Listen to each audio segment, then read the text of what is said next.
Right click. Today we're going to talk about some 5-axis tool strategies for Fusion 360 that should improve your efficiency. Not everything that you're going to do with 5-axis is going to be something crazy undercut or awkward hole shape and everything. Positional 5-axis is a lot more useful than flipping parts over and over in a vise. Sometimes we even have tool limitations that giving us 5-axis gives us a good advantage of. So walk with me and we're going to go talk about this. Let's pretend we have to machine this part. Not the stick, just the paint can. So, in 3-axis, this should be a 3-axis part. Okay, it could be a lathe part, I get it.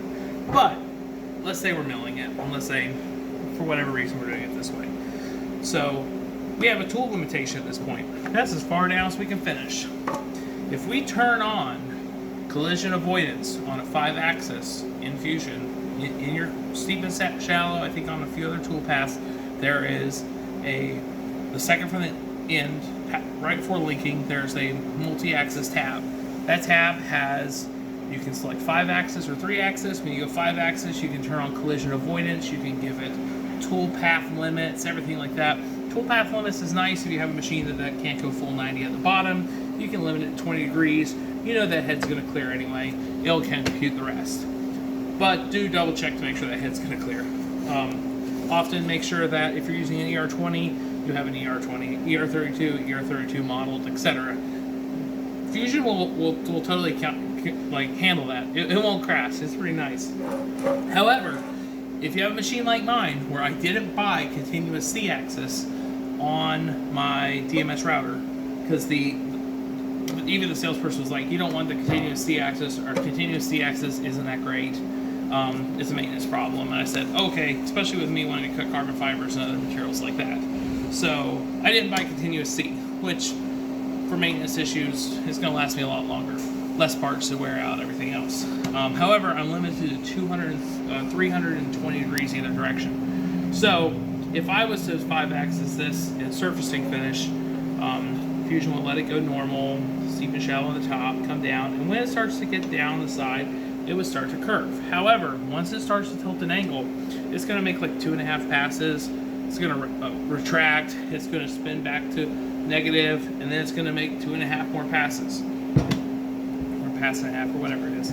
But it's very slow. And when we're making parts like this for a vacuum form, which especially with vacuum forming, you're always can do it with a 3-axis. But maybe I don't want an 8-inch end mill hanging out of the machine. We all know that cuts like crap. So the 5-axis is where this comes in great. You make a sketch plane over the part, the whole part, and then you cut out an area of it. Just make another box. You can select the 2 boxes, it won't cut inside the other box, you know. When you select your boundaries, select those 2 as your boundaries. Now, the tool, try to put it in a place where a seam is, or some feature you're cutting out or something, or if you sand your mold afterwards or whatever, you may have to toolpath differences. You could even do like some, if you're doing the toolpath, you could do outside boundary, so that way they kind of overlap some. If you do inside boundary, you're going to have a ridge. So what's going to happen is by excluding one section of this side, and then also go to your passes option, and you're going to select both ways.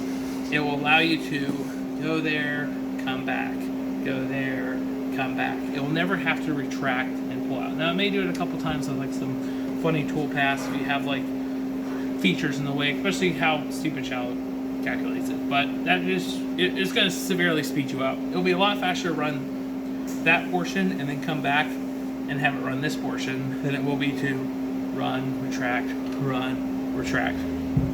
So that's kind of nice. Also, make sure your post-processor knows that your machine's not a continuous. So we're going to go over to Fusion 360. We're going to take a look at that. We're going to look at some other parts. We're going to look at features where a part may normally be able to be reached by it, but one feature's in the way, and how we can use that for a 5-axis for avoidance and for a better finish and less operations, especially on large awkward parts like vacuum forms. We're over the computer now. Normally I'm not banished to the corner like this, but it's the end of summer. I like being near the open door flow. I did just get my new building table, so pretty excited. So we started with our toolpath and adaptive strategy, and we cut, rough cut the top half, then we steep and shallow the top half, 20,000 step down. That's kind of what I like from my vacuum forms, gives it a nice surface finish. Then we cut this adaptive. Now notice that I selected this area and I excluded this box. So when it did the cut down, it cut this, but it did not get near this because the head of the tool, the ER collet, would have hit it, or the spindle machine. So this is really what it looks like at this point. We have material here still roughed out to a square. You can see the in-stock process. Now you're going to hear me cough, wheeze, and sneeze because I hate wood dust. But here we go.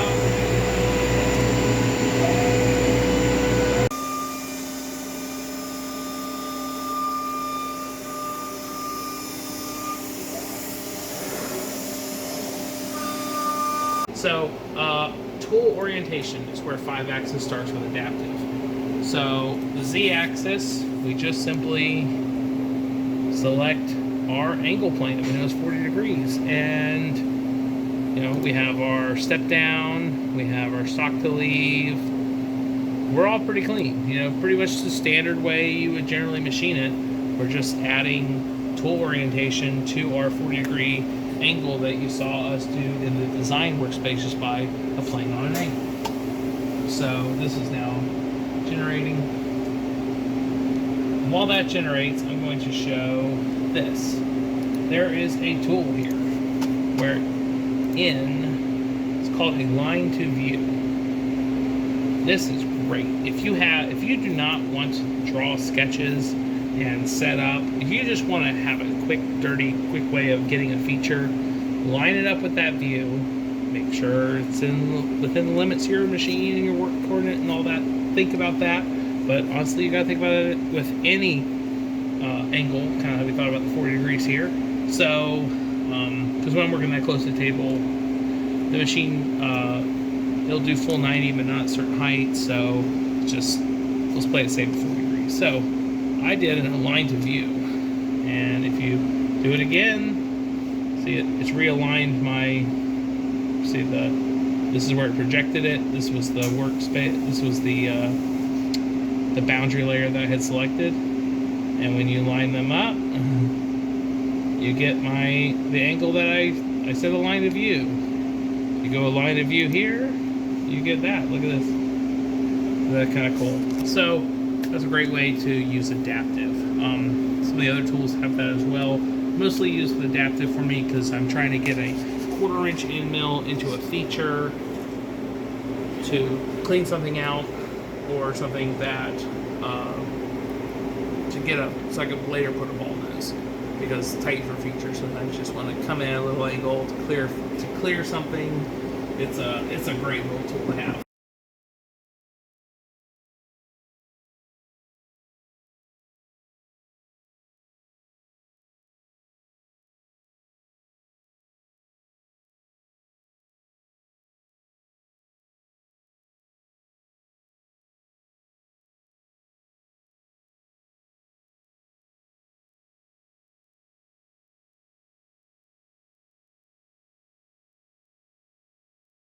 We're going to do all of the part except for a slice. Well, that slice is also going to be where this feature is. So that way the 5-axis doesn't start to compensate for collision until it gets over here. So this should allow it to run longer vertical. And anytime you're running vertical, the machine runs faster. Just like the 3-axis, but anytime you start moving more axes, the machine does run slower. Maybe not on a lot of those really expensive high-end machines, but on the machines that I can afford, yes.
This is the best way to optimize the use of your non-continuous C axis.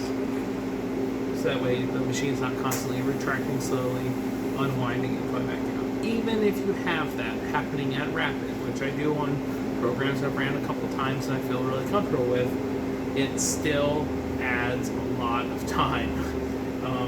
Something taking 20,000 step over that's 10 inches tall is going to take a while. So we're going to turn the air compressor on now. So and we're going to run the machine, and we're going to send you some clips of that. And if you have any questions or want to talk about Fusion with me, or talk about machining, or have a machine similar to mine and you're having problems like I had, shoot me an email. Let's be friends.